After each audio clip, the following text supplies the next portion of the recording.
আজকে একটা অঙ্ক এনেছি, দেখো তোমাদের জন্যে। অঙ্কটা হলো 3 two the power 2x plus 8 is equal to 11 to the power x plus 4। এইখান থেকে আমরা x এর মানটা কীভাবে বের করতে পারি, দেখো কীভাবে করছি। সলভ। প্রদত্ত অঙ্কটা হলো 3 two the power 2x plus 8 is equal to 11 x plus 4।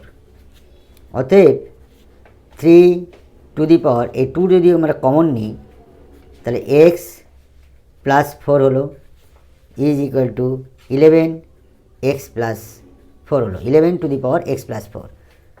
অতএব দুইটা 3-এর মাথায় চলে এলো, whole to the power x plus 4 is equal to 11 whole to the power x plus 4।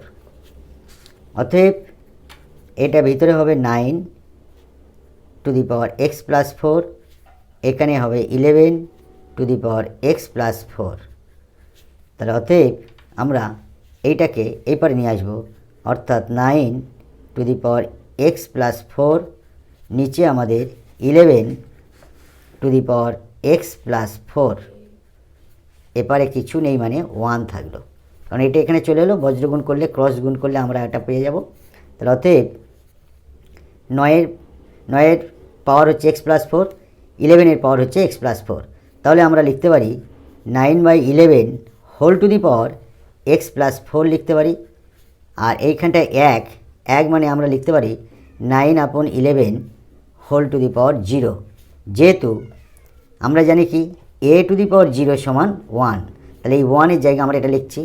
তাহলে অতএব এই পাওয়ার আর এই পাওয়ার, এই বেস আর বেস মিল হলো, তাহলে আমাদের এইটা সমান এইটা, অর্থাৎ x প্লাস 4 সমান 0। অতএব x plus 4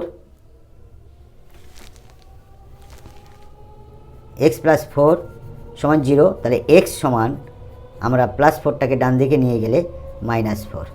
it will be answer. Thank you.